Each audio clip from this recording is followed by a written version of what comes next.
አርዕስተ ዜና።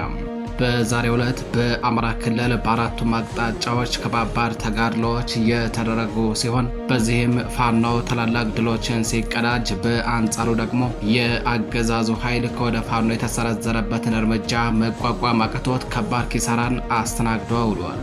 በሰከላ ወረዳ የአገዛዙ ወታደሮች በቅርቡ 6 ንጹሃኖችን በአሰቃቂ ሁኔታ በገደሉበት አጎት ቀበሌና አካባቢው ላይ በተደረገ ውጊያ ከ50 በላይ ወታደሮች ሲገደሉ 42 ጥቁር ክላሽንኮቭ መሳሪያ በፋኖ መማረኩ ታውቋል። ደመላሾቹ ፋኖዎች ባደረጉት ብርቱ ተጋድሎ ነው በጥላት ላይ ከባድ የሆነ የሰብአዊና ቁሳዊ ውድመት የደረሰበት ተብሏል። የጥላት ኃይል በዙ 23 እና በብረት ለበስ ታንክ ታግዞ ማጥቃት አድርጎ የነበረ ቢሆንም ነገር ግን ከወደ ፋኖ የተሰነዘረበትን የጸረ ማጥቃት እርምጃን መቋቋም አቅቶት ሙትና ቁስለኛውን አዝረክርኮ መፈርጠጡ ተሰምቷል። መረጃውን በዝርዝር ታደምጡታላችሁ። በሸዋ ግንባር በአየር ወለድ ኮማንዶ 103ኛ ክፍለ ጦር የኮማንዶ አባላት ከባድ ኪሳራ መከናነባቸው ተሰምቷል። በኤፍራታና ገደም ወረዳ ካራለጎም አካባቢ ላይ ዛሬ ከንጋት ጀምሮ በተደረገ ውጊያም በርካታ የኮማንዶ አባላት ሲገደሉ በርካቶች መቁሰላቸው ታውቋል። መረጃውን በዝርዝር ታደምጡታላችሁ። በሌላኛው ግንባር በደላንታና በዳውንት ወረዳ አዋሳኝ አካባቢዎች ላይ በተደረገ ውጊያም በርካታ የአገዛዝ ወታደሮች ሲገደሉ 93 የሚሆኑት ደግሞ መቁሰላቸው ተሰምቷል። በአማራ ፋኖ ብሔራዊ ኃይል ምኒልክ ዕዝ በደላንታና በዳውንት ወረዳ አዋሳኝ አካባቢዎች ላይ ባደረገው ብርቱ ትንቅንቅ በጥላት ላይ ከባድ ሰብአዊና ቁሳዊ ውድመትን በማድረስ ድል መቀዳጀቱ ነው የተሰማው። የምኒልክ ዕዝ ፋኖዎች ከደላንታና ዳውንት አዋሳኝ አካባቢዎች በተጨማሪ በደላንታ ወረዳ ቁልፍ ስትራቴጂክ የጦር ስፍራ በመባል ከምትጠራው ከፀሐይ መውጫ ቀበሌ በቅርብ ርቀት የጥላት ኃይልን ወደ ቀይ ዞን ስቦ በመምታት በወሰዱት እርምጃ በርካታ የአገዛዙ ወታደሮችን እንዳይወጡ እንዳይሸሹ አድርገው ዶግ አመድ ማድረጋቸው ተሰምቷል። መረጃውን በዝርዝር ታደምጡታላችሁ።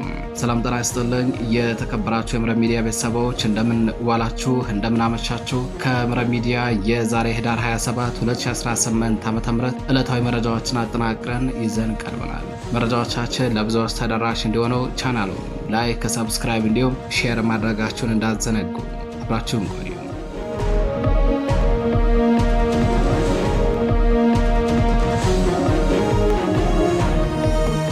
ቀዳሚ ወዳደረግነው መረጃችን አለፍን። በደላንታና በዳውንት ወረዳ አዋሳኝ አካባቢዎች ላይ በተደረገ ውጊያ በርካታ የአገዛዙ ወታደሮች ሲገደሉ 93 የሚሆኑት ደግሞ መቁሰላቸው ታወቀም። በአማራ ፋኖ ብሔራዊ ኃይል ምኒልክ ዕዝ በደላንታና በዳውንት ወረዳ አዋሳኝ አካባቢዎች ላይ ባደረገው ብርቱ ትንቅንቅ በጥላት ላይ ከባድ ሰብአዊና ቁሳዊ ውድመት በማድረስ ድል መቀዳጀቱን እዙ ለመረብ ሚዲያ በላከው መረጃ አስታውቋል። የምኒልክ ዕዝ ፋኖዎች በደላንታና በዳውንት አዋሳኝ አካባቢዎች ላይ ካደረጉት ውጊያ በተጨማሪ በደላንታ ወረዳ ቁልፍ የጦር ስፍራ በመባል ከምትታወቀው ከፀሐይ መውጫ ቀበሌ በቅርብ ርቀት ላይ የጥላት ኃይልን ስበው በመምታት በወሰዱት እርምጃ ድል ተቀዳጅተው መዋላቸው ታውቋል። በምስራቅ አማራ ቀጠና በደላንታና በዳውንት ወረዳ አዋሳኝ ልዩ ስሙ ሾጋ ተብሎ በሚጠራው አካባቢ በተደረገ ተጋድሎ ፋኖ ታላቅ ድል ተቀዳጅቷል። ትላንት ዳር 26 2018 ዓ.ም ጀምሮ እየተካሄደ የነበረው ከባድ ተጋድሎ እስከ ዛሬ እኩለ ቀን ገደማ ድረስ የቆየ ሲሆን በዚህም ፋኖ በጥቂት የሰው ኃይል ትልቅ ድል የተቀዳጀበትን ውጤት ሲያገኝ፣ በአንጻሩ ደግሞ የአገዛዙ ኃይል ከዘመናዊ ከባባድ የጦር መሳሪያዎችና እንዲሁም በድሮን ታግዞ የገጠመ ቢሆንም ነገር ግን ራሱን መከላከል ሳይችል ቀርቶ እጅግ በርካታ ጓዱ የአሞራና የዱር አራዊት ሲሳይ ሆኖበታል። በዚህ ግንባር ትናንትናና ዛሬ በተደረገ ውጊያ በርካታ የአገዛዙ ወታደሮች ሲገደሉ 93 የሚሆኑት ደግሞ ቆስለው ለሕክምና ከሾጋ ወደ ደላንታ መወሰዳቸው ነው መረብ ሚዲያ ከምኒልክ ዕዝና ከአካባቢው ነዋሪዎች ለማረጋገጥ የቻለው። ለሁለት ቀናት በቆየው በዚህ ተጋድሎ በጥላት ላይ መራር ክንዳቸውን በማሳረፍ ታላቅ ድል የተቀዳጁት በአማራ ፋኖ ብሔራዊ ኃይል ምኒልክ ዕዝ ምስራቅ አማራ ኮር 2 ስር ከሚገኘው ከዞብላምባ ክፍለ ጦርና በእዙ ከደጋው መብረቅ ኮር ስር ከሚገኙት ክፍለ ጦሮች የተወጣጡ አሃዶች ናቸው። በዚህ ውጊያ ከወደ ፋኖ እየተወሰደበት የሚገኘውን የተጠናና ስልታዊ እርምጃን መመከት ያልቻለው ያገዛዙ ኃይል በያዘው ከባድ መሳሪያ የወር ድንብሩን በመተኮስ አንዲት መነኩሴ እናትንና 2 አርሶ አደሮችን በአሰቃቂ ሁኔታ መግደሉ ተሰምቷል። በተጨማሪም የዚያው የጸረ ሰላሙና የጸረ አማራው አገዛዝ ስርዓት ተላላኪ ወታደሩ በፈጸሙ የከባድ መሳሪያ ድብደባ ከ10 በላይ መኖሪያ ቤቶች መውደማቸው ነው መረብ ሚዲያም ከምኒልክ ዕዝና ከአካባቢው ነዋሪዎች ለማረጋገጥ የቻለው። በተመሳሳይ በደላንታ ወረዳ ከፀሐይ መውጫ ቀበሌ በቅርብ ርቀት የጠላት ኃይልን ወደ ቀይ ዞን ስቦ በመምታት በተደረገው ውጊያ በርካታ የአገዛዙ ወታደሮች መገደላቸው ታውቋል። በደላንታ ወረዳም ቁልፍ የጦር ስትራቴጂክ ቦታ በመባል ከምትታወቀው ፀሐይ መውጫ ቀበሌ በቅርብ ርቀት ልዩ ስማቸው አሮጌው ጃኖስና ቦረና ኪዳነ ምሕረት ተብሎ በሚጠሩ አካባቢዎች ላይ ዛሬ ህዳር 27 2018 ዓ.ም ከማለዳው ጀምሮ በተደረገ ተጋድሎ ነው በምኒልክ ዕዝ ከምስራቅ አማራ ኮር 2 ዞብላምባ ክፍለ ጦርና ከደጋው መብረቅ ኮር ጽናት ክፍለ ጦር የተወጣጡ ሀዶች ድልን ተቀዳጅተው ያሉት ሲል እዙ ለመረብ ሚዲያ በላከው መረጃ አስታውቋል። በውጊያው የፋኖ አባላቱ ጥላትን ወደ ቀይ ዞን ስቦ የማስገባት ስልት ተጠቅመዋል የተባለ ሲሆን በዚህም እርጎ መስሎች ከእርሾ ጥልቅ እንዲሉ አበው ወደ ፋኖ ቀጠና ዘው ብሎ የገባው የጠላት ኃይል እንዳይወጣና እንዳይሸሽ ዙሪያ ገባውን ክርችም ተደርጎ ተዘግቶበት ከባድ የሆነም የሰብአዊና ቁሳዊ ኪሳራን ተከናንቦ ውሏል። የተከበራችሁ አድማጭ ተመልካቾቻችን ወደ ሸዋ ግንባር መረጃችን አለፍን። በሸዋ ግንባር በአየር ወለድ ኮማንዶ 103ኛ ክፍለ ጦር የኮማንዶ አባላት ከባድ ኪሳራ እንደደረሰባቸው ተሰምቷል።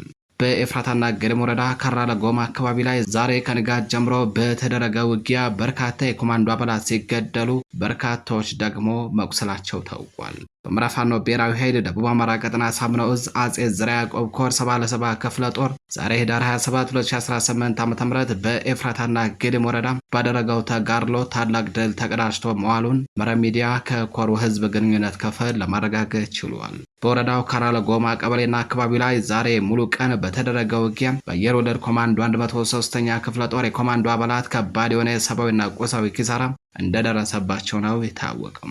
በዚህ ቀጠና ከወደ ፋኖ የተሰነዘረባቸውን ጥቃት መቋቋም ያቃታቸው የአገዛዙ ቅልብ ኮማንዶዎች ሲሸሹ ያገኟቸውን ንጹሃኖችን የእናንተ ወገኖች ናቸው ያጠቁን በሚል እንደረሸኗቸው ተሰምቷል። በዚህም ሰብል በመሰብሰብ ላይ የነበረ አቶ ምሻው ከፈለኝ የተባለ አርሶ አደር ሲገደል ሌሎች ንጹሃኖችም መጎዳታቸው ታውቋል።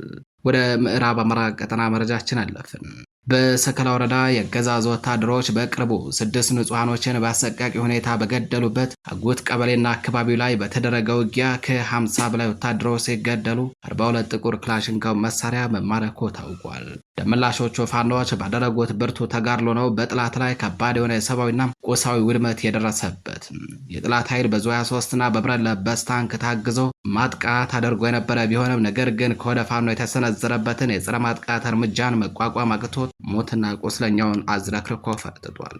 በአማራ ፋኖ ብሔራዊ ኃይል ቴዎድሮስ ዕዝ 105ኛ ኮር 44ኛ ክፍለ ጦርና 109ኛ ኮር 77ኛ ክፍለ ጦር ሰከራ ወረዳ አጎት ከተማና አካባቢ ላይ ሰፍሮ በሚገኙ የአገዛዙ ኃይል ላይ በወሰዱት እርምጃ ከ50 በላይ ወታደራን ሲገድሉ 42 ጥቁር ክላሽንኮቭ መሳሪያ ማርከው መታጠቃቸውን መረብ ሚዲያ ከእዙ ህዝብ ግንኙነት መምሪያ ለማረጋገጥ ችሏል። በቴዎድሮስ ዕዝ 105ኛ ኮር 44ኛ ክፍለ ጦር አባላት ከ2 ቀናት በፊት በሰከላ ወረዳ የወረዳ አስተዳደሩን ጨምሮ ብዛት ያለው የጠላት ሰራዊት በመደምሰስ ታላቅ ጀብድ የፈጸሙ ሲሆን ትላንት ዳር 26 2018 ዓ.ም እስከ ምሽት ከሰከላ ከማንኩሳ ከቡሬና ከፍኖተ ሰላም ፔምፔ ዞያ 3 እና ሌሎች ከባባድ መሳሪያዎችን ታጥቀው ጥቃት ለመሰንዘር ሙከራ ያደረገው የጠላት ኃይል ላይ ፋኖ ትናንት ከእኩለ ቀን ገደማ ጀምሮ እስከ ምሽት የዘለቀ የጸረ ማጥቃት እርምጃ በመውሰድ ታላቅ ድል ተቀዳጅቷል።